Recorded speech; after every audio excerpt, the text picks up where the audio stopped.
Welcome, everyone, to the first episode of the Des Photomag podcast. I am joined here tonight with Andres Geisinger and Andreas Gonzalez or Romero. How should I call you? Because you have multiple surnames, don't Yeah.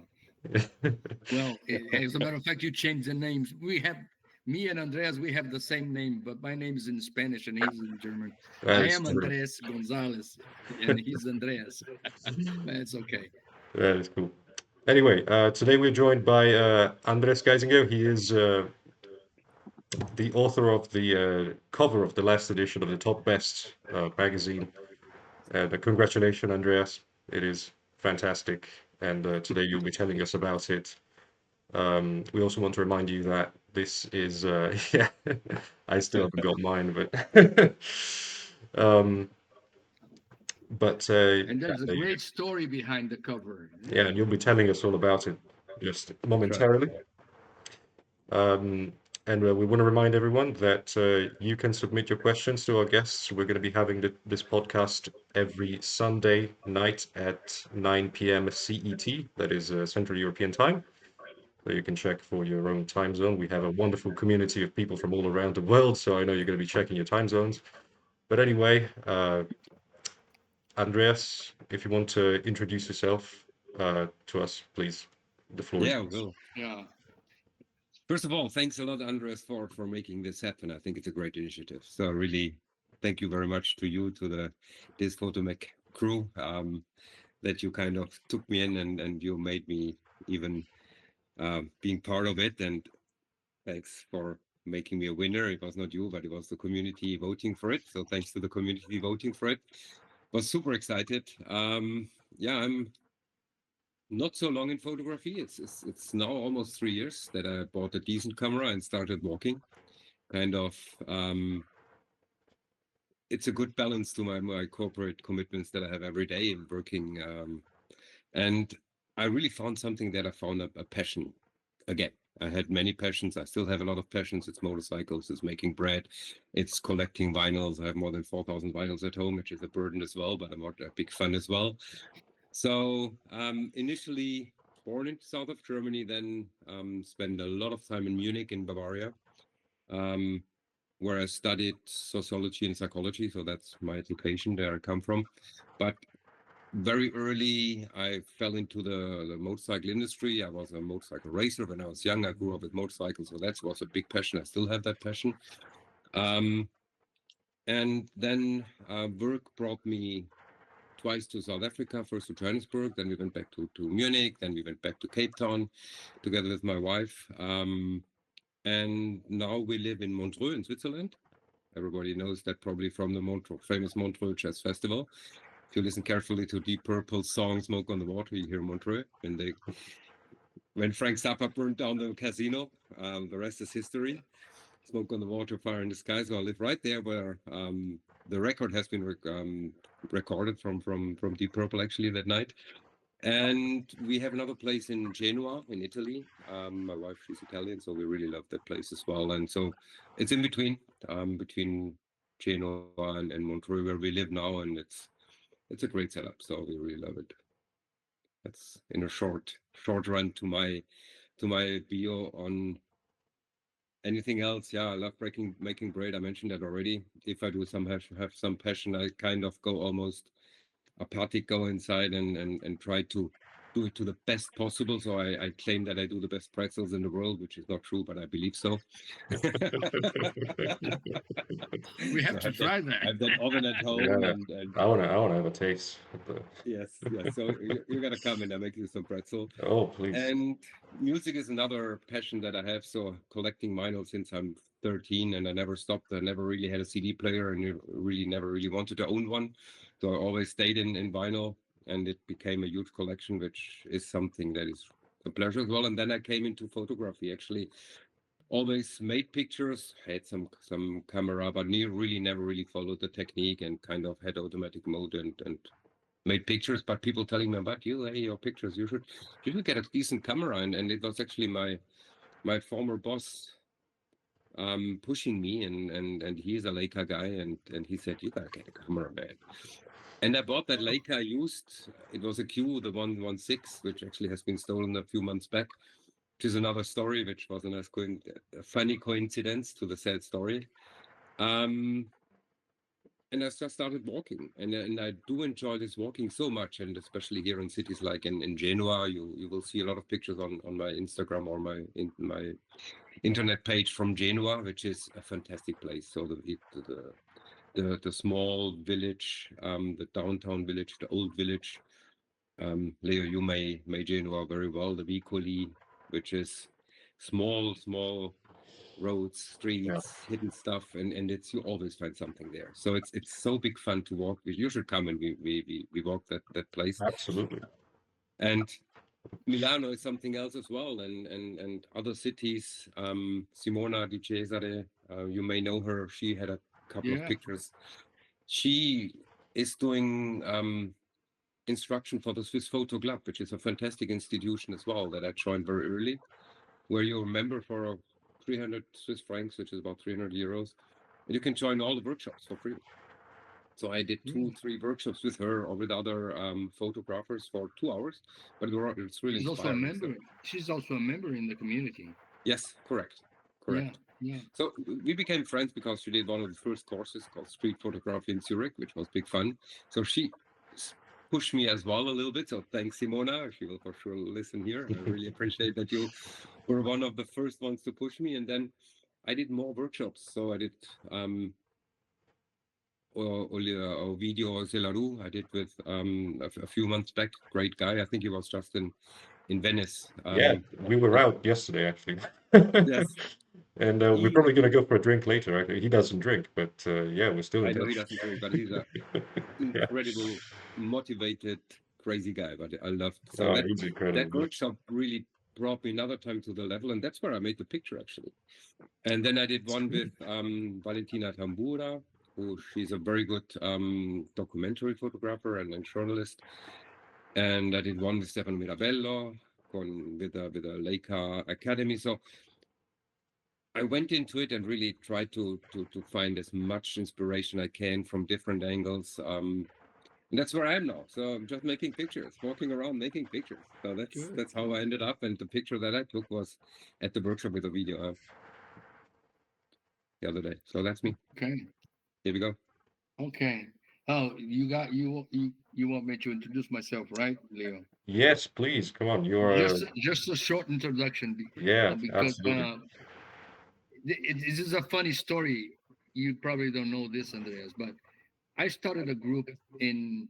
It was in WhatsApp, wasn't it? Or was it? No, it was on Instagram, right, Leo? Because you were one of the first guys Yeah, in no, the it was group. Yeah, Instagram, yeah.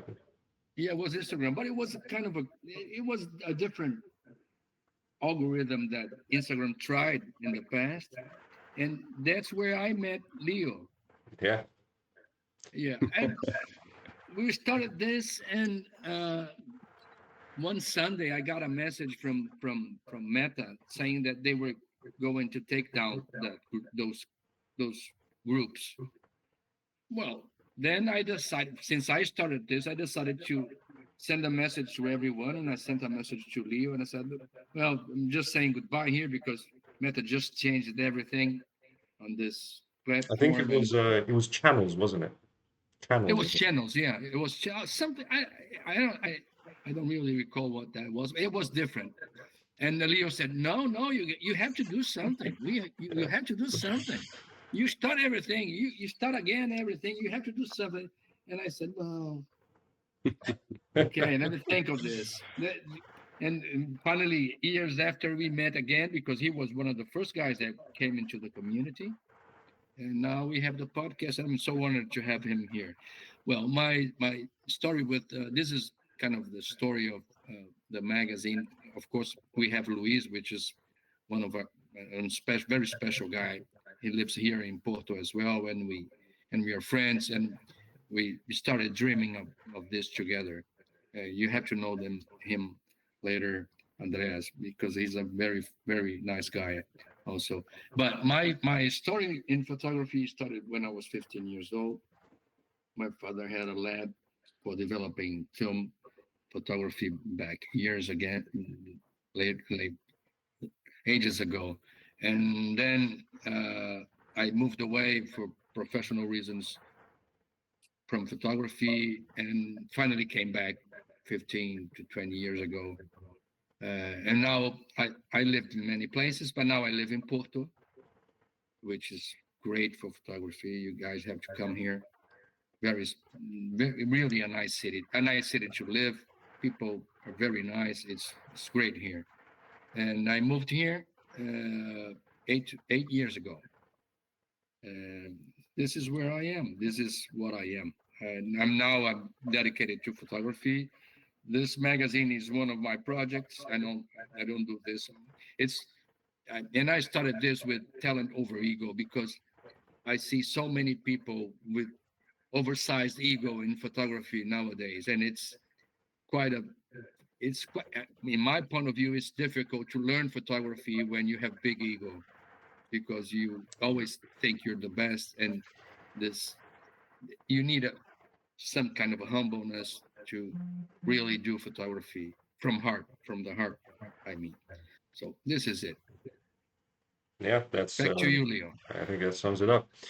Should I give a brief introduction about myself as well, since I'm going to be here Of for, course. Yeah, you sure, know, sure, sure. I'll be around for the next episodes, so you might as well get to know me as well. Uh, so my name is Leonardo in full. I am from Florence. I was born in Florence, raised there, and I moved to Venice for university. I'm still in university because I'm taking my sweet time with my studies. I should have graduated a while ago, but photography came in the way, and that happened when I was in Germany. My 1 year in Erasmus in the small city of Tübingen was a fantastic place. I had an amazing time, and I also met a friend, Ezra, which I want to shout out because she is amazing. She's a great friend, and she is a professional photographer working on her own business of photography, and she introduced me to film photography, and we went to a flea market and we bought two cameras. She bought a Kodak and I bought a Kia, a Soviet clone of a Contax, and it was terrible. It sucked. It was the worst camera. It fought with me. It was really difficult to use. And that's how I learned. And then that's what I'll talk about in the next edition of the magazine, which will have a small article about this.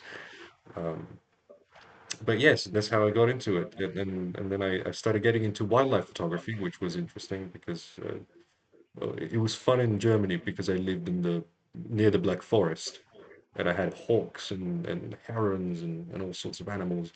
And now I'm in Venice and there's nothing but seagulls, which is not as exciting.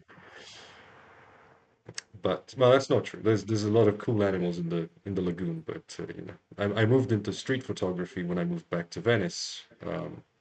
And that's where I am now. I'm based in Venice full time. I got my small place here. I'm 23 years old, by the way, so I'm still very much learning. Still, I'm a young boy, but I'm I'm working intensively. I'm trying to. I'm quite obsessed with photography, and I think I've got a few accomplishments under my belt, which I'm quite proud of, and I try to stay grounded. Yeah. But anyway, Cool. that's me. So I Cool. think we can go back to Andreas because we have a lot to talk about today, and uh, basically where I want to start is w- one thing that I'm quite curious about because that's what interests me the most about photographers is what's your creative process? How do you go out? What do you bring with you? What's your mentality, your mindset? Uh, what is the whole process that brings you from your bed to out there and then back and editing and posting and or not just posting but enjoying the picture? What brings you from there to the final work? Well, the process is there's no plan. Good. So the process is to I have no plan because I have that every day at work. So kind of just go out, have the camera with me, and if there's a moment that kind of I always say I try to shoot the one moment that if you walk with somebody, say you slap on the shoulder, hey, look at that, look what's happening there. So there's something that you want to keep, that want to capture, and then I hope to get the camera, and I hope to get it right, because I'm still a novice. Like, I'm older than you, but I'm much less experienced. Get the camera right and kind of shoot. Sometimes I fuck it up, sometimes I get it right. So technical wise, I'm definitely not the guy to learn from. And yeah, that's so there's no process. There's not that I get up and say, now today I make me the project XYZ.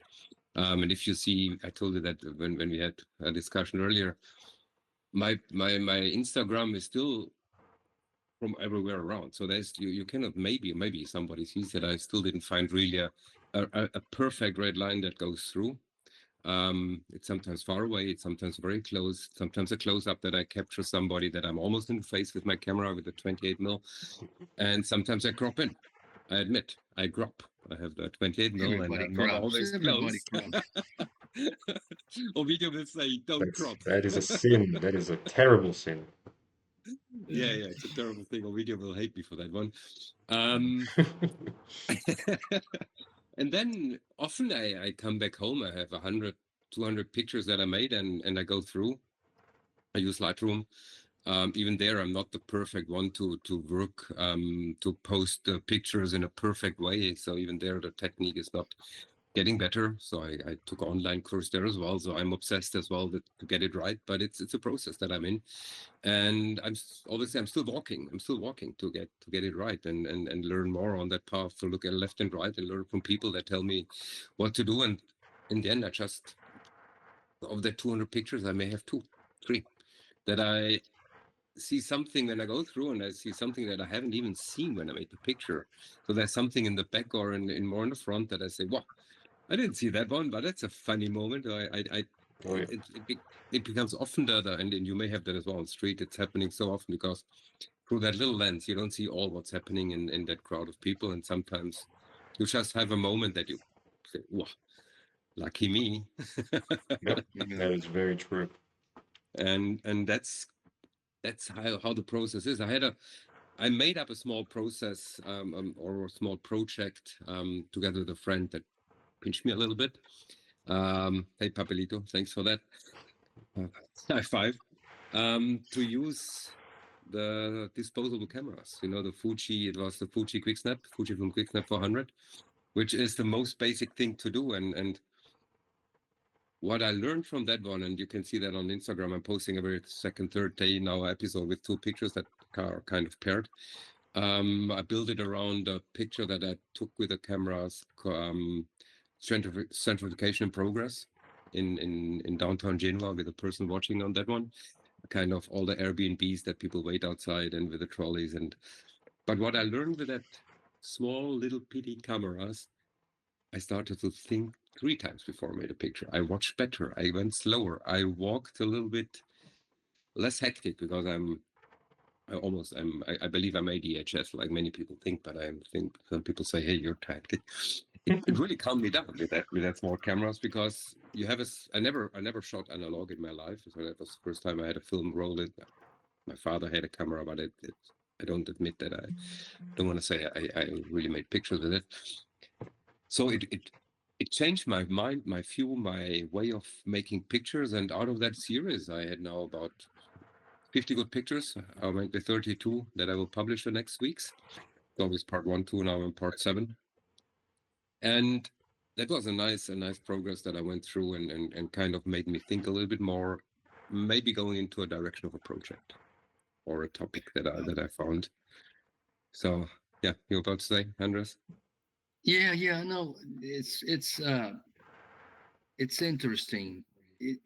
I know I'm the oldest guy here, so I'm not sure. Maybe we're in good competition here. no. It's just because since I started uh, taking pictures in film, uh, I see so many things in the digital world that refer to the film, to the back years ago, back, the old years, old school. And yeah, I don't know if you paid attention to the editorial on the magazine that you were the cover, the Go Manually Sure. editorial that I wrote. Just it, I think from what I see on your work, Andreas, I this is one of the things that we have to that I wrote myself to ask you is the influence of being working on psychology, and how do you see this as an influence on your work? We will go back to that, but uh, talking about going out in the streets and making snapshots, and one one thing that you just said about thinking before you make a shot, before you shoot. Uh, I have a different experience, and I'd like to share it just to to see if you what you think, of course, because we are always learning. And I'm not saying that the way I do it is better than the way anybody else does it. Sure. I'm just saying that it's different. And in the back 2 years from now, back 2 years now, I started taking pictures with a manual focus lens. Mm. And my camera is a Z8, and I bought a fantastic lens from Voigtlander, but it's manual. And my photography changed so much going back to manual. Of course, the Z8 is a great camera, and it's all full automatic. You need a lot of sensors, a lot of programming. The setups are very complicated, but it's a great camera. I'm not saying that I don't use it. The autofocus is great and everything, but since I bought this lens, it made me think twice before shooting. Mm. It's kind of the experience that Leo has had with the Kiev camera.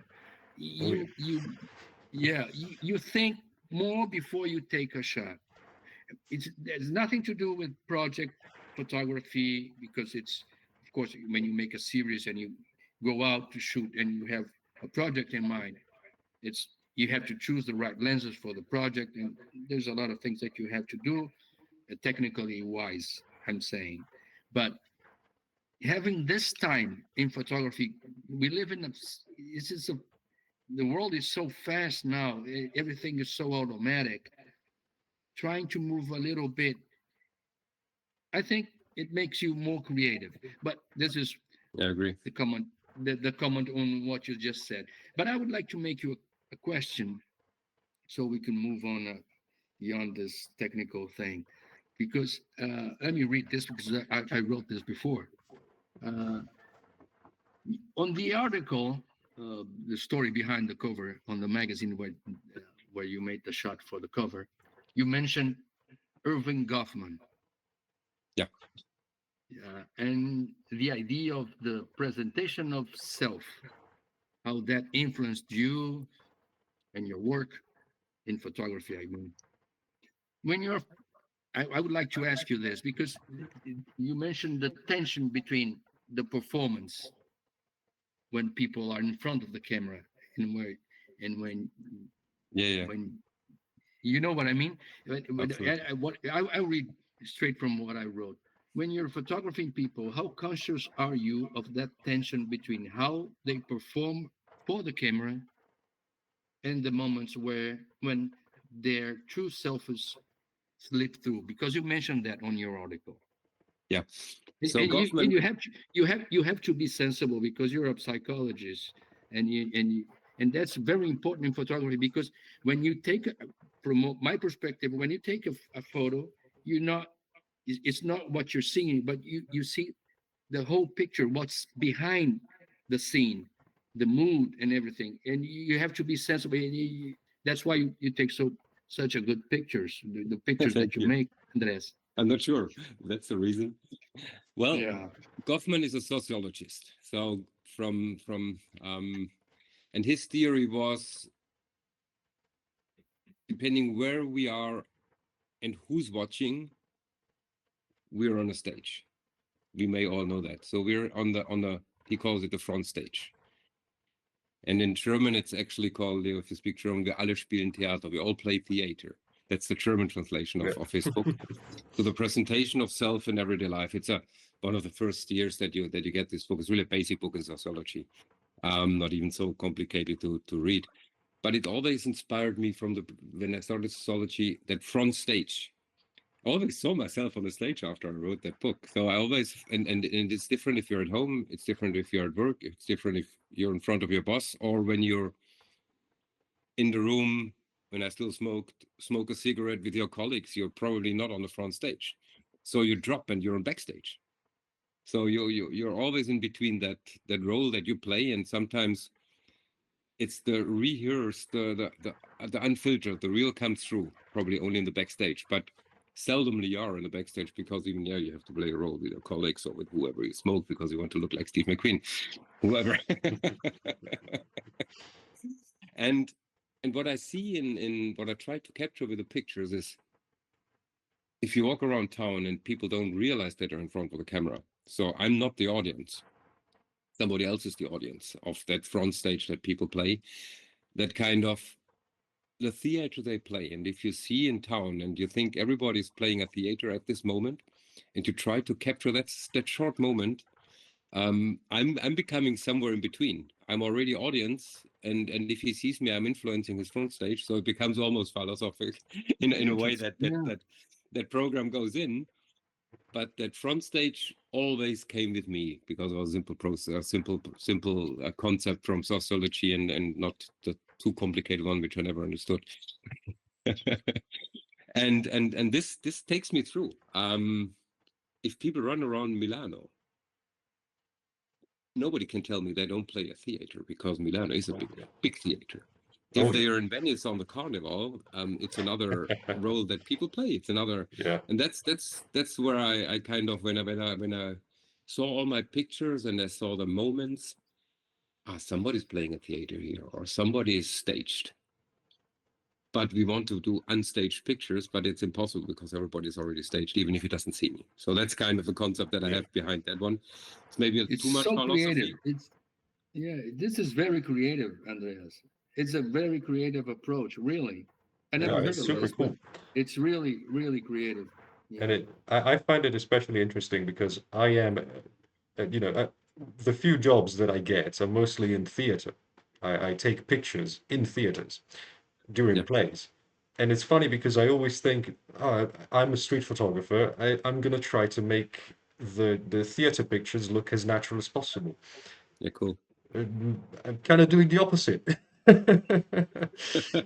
But yeah, maybe maybe what you say is true. Maybe I'm not making the theater pictures look natural. It's just that the street pictures look like theater. Right.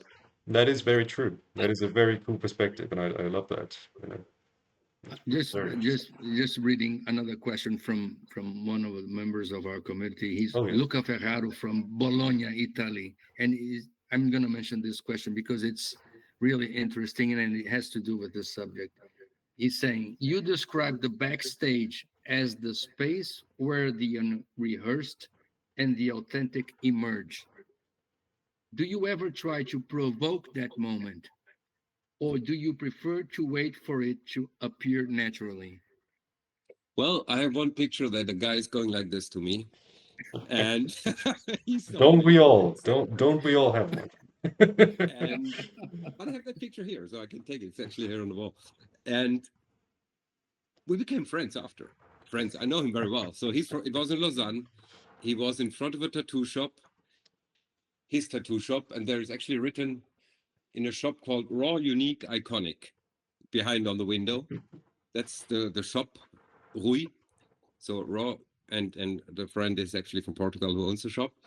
I knew the shop owner, but I didn't know him. And he has that tattoo shop, and he was totally tattooed and super interesting character. And he was standing there with his buddies, and I was like making pictures, and he saw me, and I made like this to him because I saw he was funny, and he went straight with both with both fingers on me. It was a picture that made it really. I had it on the Swiss Photo Club exhibition. It made it on to the top 50. So it's a fantastic. And now I know him. So That's did I awesome. stage him? was he staged with his pit bull in his hand and standing with his or on the leash and with his two buddies? It looked a bit staged, but I think they were natural. I think in that moment they were totally in the backstage, but who knows? I don't know, so I cannot tell you. To the question to Bologna, do I influence the backstage? I may be somewhere in between, where the moment overlaps to be a spectator and actor. And in that moment, I became an actor influencing them. Yes, I did, probably. But it was that the backstage, I don't know. So I don't know. Do I influence them? Cool. Probably yes. Yeah. But it's not an You active probably influence. became an influence in the scene, of course. But it's like if you're taking, it's like the paparazzi from the past, the guys that were hidden. Actually, nobody was seeing them. Yeah. That's not possible anymore nowadays. Everybody has a camera, and always being recorded, and all the pictures. The people take pictures all over. Sure. So, but you're always part of the scene, and it's a very special moment. That tension that you mentioned on your article, it's really creative, nice. I liked it very much when I read it. Thank you very much. Yeah, I Go think on. if you don't have an active influence, you probably have a passive one in some way if you get noticed. Because Yeah. I think it's the moment already where you stand and where you capture, you already kind of influence the scene because it's from a different angle. So Yeah. Oh, of you course, become yeah. No, you also you're a have spectator in that moment. So yeah, no, and you bring your own perspective as well. Yeah. The scene is happening, but there is infinite amounts of different perspectives that you can take and manipulate the scene in the way that you want. So yeah, the angle makes a lot of things. Yeah, that's true. Interesting question. Never we thought have, about that. Do I influence the No, backstage? really. well, see, the podcast is working. That's the point. Oh yeah, Of that's the course, point. of By the course. way, we have now the new magazine coming out, and Exactly. it's on pre-sale. Yeah. Who didn't So order it? if you Go guys, for it. Again, yeah, it's go for fantastic it. paper, and I always say paper It's doesn't only great give you paper, isn't it? emotions, Isn't but paper smells. If you open a fresh printed, it's not paper. No.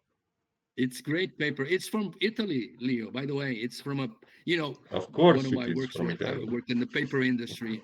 I worked many years in the paper industry, so Okay. this kind of experience that I have. And when we started printing the magazine, I was talking to Louise and I said, we have to change this paper. This is not a good paper for the magazine. They have to, because in Portugal it's no Portugal is a they don't it's difficult to buy some stuff here. And I said, no, we went for a paper that's made in Italy. It's Fedrigoni paper. It's a small factory in Italy, and it's a great paper. This paper is It is. it's amazing. It is. No, I'm very proud of that one.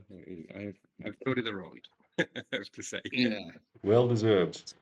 And also, I mean, at this point, I think we can congratulate the community member Andrew McLeish for making it to the cover of the next Top Best, and of course, we will be inviting them to join us. Funny that it's another Andrew. It's a I Oh was about yeah, to it's say fun. That's Andres. funny. I that never is thought of that. crazy. Oh yeah. Well, You it's a great guys, It's a great picture, and it has an amazing story behind the cover. it is Really, I it's saw fascinating. it. great. I saw the picture on when you posted it on Instagram. If it's the one Yeah. that I thought, then I believe you. That Very is a nice. very cool picture. Do we have any more questions from the community members? Yes, we do. Let's Well, go. I'd like to move this one here. I said, look at it. Emma Duarte from Porto. She's from Porto. Do you think the same concept applies to the photographer as well? That in some way we also perform a version of ourselves when we are shooting, and occasionally our own backstage shows through in the work. I believe so. I believe so. So I had an exhibition in Munich, which was a friend of mine who helped me with the title, Lars Wuillemin, who is actually who curated Kudelka in Lausanne. So he's a big, he was a big help with me for me in the beginning, choosing pictures. And thanks, call out, high five to Lars. And I had my first small exhibition, and I thought, Lars, I don't know a name. I have to have a title. He said, Everything Just Stolen. You just steal the moments. And it's such a great title. And I'm still thankful to him. And I said, Lars, I cannot just take it's such a great idea, not take it. So it was in German, Alles nur geklaut, everything just stolen. I translated it in English. And back to the question, do we influence? Yeah, I think we steal. Street photographers steal moments. We're fucking thieves. Yeah. I don't know if you guys talking about the stealing the moment. You don't know if you guys. I just saw one of these days. One scene was on Instagram. A photographer was in Africa or something, in some remote place, and she was she was trying to take pictures of the tribe, and she got her camera, and she was pointing at one of the aliens from that tribe, and one of the guys from that tribe, and he said, "You cannot take my picture." And she said, "Why? Is it because I'm going to take your spirit?" And he said, "No, because you have the lens cap."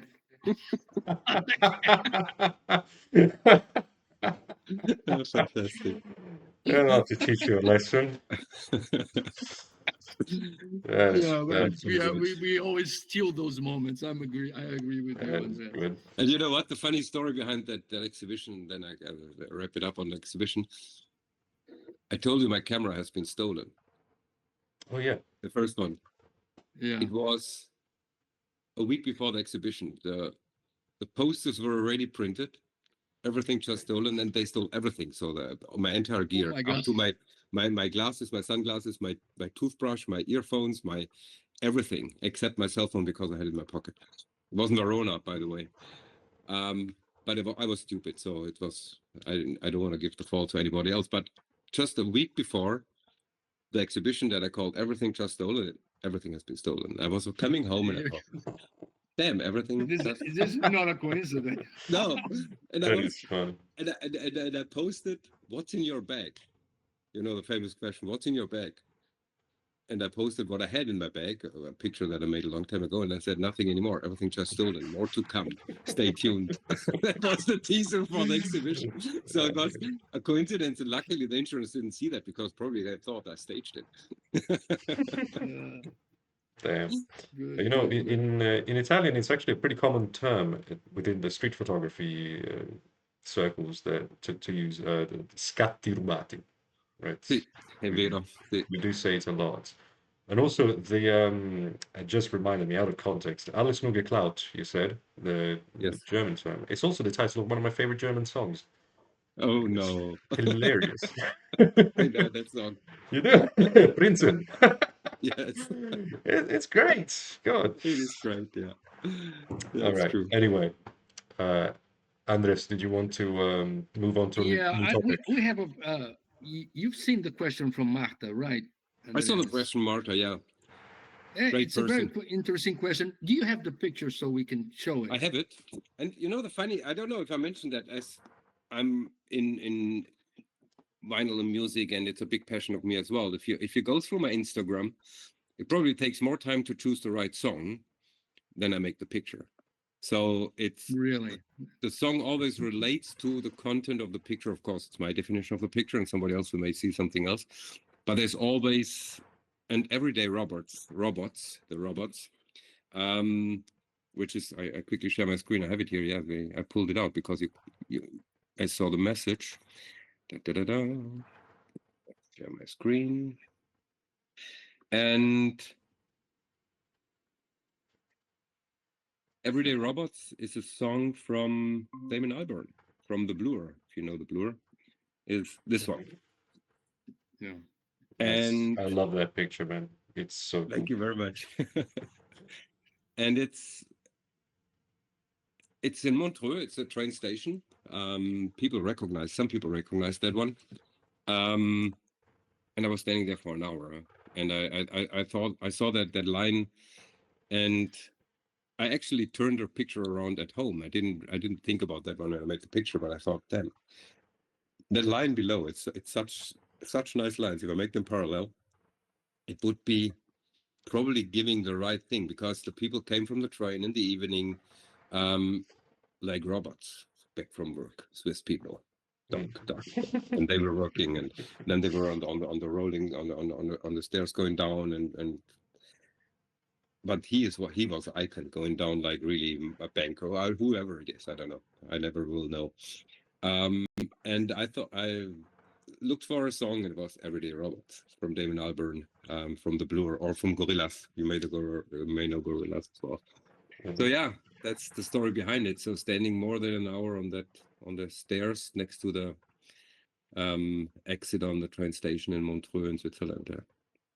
Okay, that was a question from Marta Fabrizi. She's from Venice, also in Italy. By the way, 20% of our audience in the community comes from Italy. I don't know why. I don't know, Yeah, because they're great people. but yeah, I don't What can know, I but say? it happened. Yeah, yeah. I have one more question here from Robert Anderson from Toronto, Canada. To what extent does your background in sociology and psychology influences how you view the scenes on the streets and decide to compose a photo? I think it's more my imprinting of life, how I see the world. Or at least that's what I believe. It's for sure your studies give you an imprinting, but I think it's how you grew up, how you got socialized, how you I don't know. If that has an influence how I see the pictures, I I don't think so. I don't think so. I think you walk around, you see a nice scene, and you shoot it, and you try to capture it, and then it's a lot of feeling. It's just you go for it.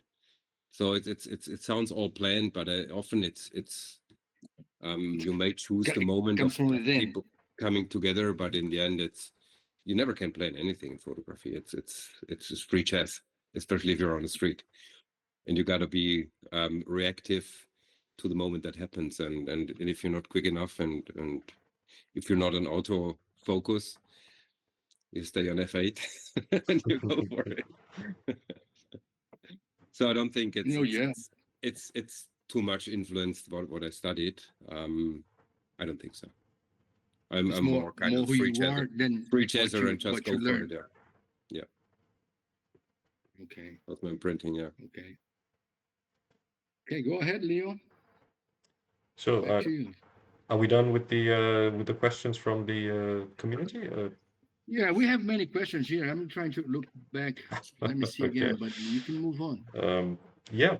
No, well, the thing is, we've been going on for a while, so I don't know how long we want to make this. I mean, I've got time, but we don't want No, to no, no. drag this. Let me see one more question. No, no, that one that I made already. Let me see here if we have some more questions here.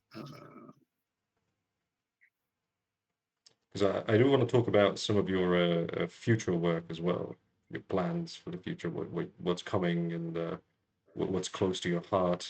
You know, if there's anything that you want to, you care to mention. At the moment, the plan actually learn more, get less intimidated. So it's making pictures of people is always a challenge as well. So the plans, so you may experience that one as well. It's not that just in front of the crowd. You take your camera, go in the face, and make a picture. It's always like, do I Yeah, do it's that now? terrifying. And I think everybody has that one except the video. Yeah, I was about to say that's the guy. It just goes We for could it. all learn something from that guy, and that's the And thing. yeah, and then you choose your object very carefully. That's something, yes. So it's important. If you see my work, there's never anybody being in trouble or being in a moment that I don't want to be made a picture of. So it's always, if somebody sees his picture after, I don't want to have him in trouble. I always want to say, oh, that's a nice picture of me, and I keep that line through.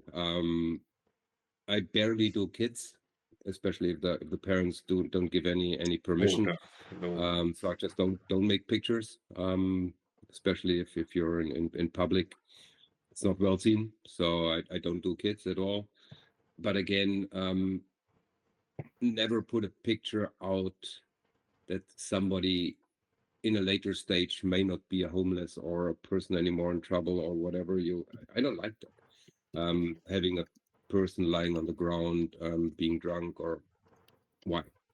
So it's almost a too banal story to tell. He was drunk, or he is kind of in trouble, or he doesn't have a home anymore. It's for me a too common picture on street photography. And that person one time maybe comes back into a job, or he just may have a time of not being employed or being outside the society. He decides by himself.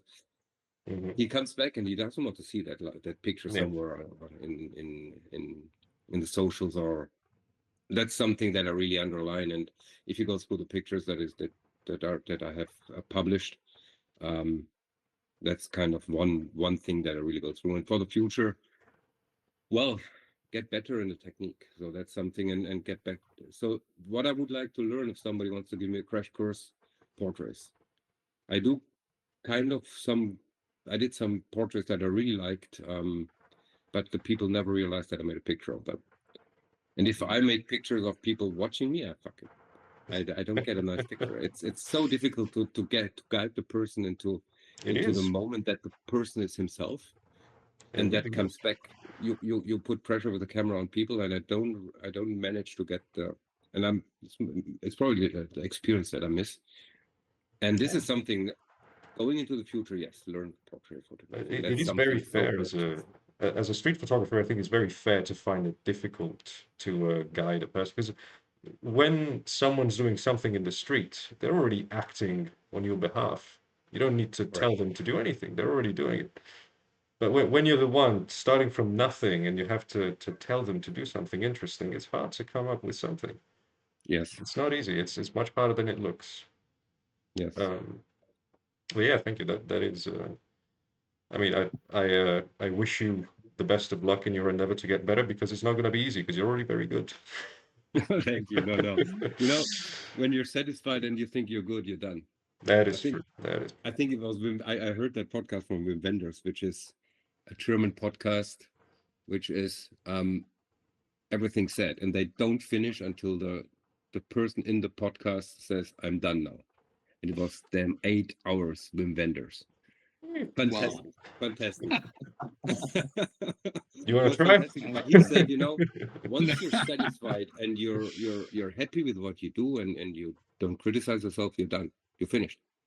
Yeah. Yeah, And sure. so, and this is something that's maybe why I jump so often in different topics. I make bread, I race motorcycles, and whatever I did. I'm in You, photography. you just reminded me one thing about your work in portraits and street photography of that picture from Roberto Asno, The Kiss. Do you know that picture? This Yes, is the cover of this main book.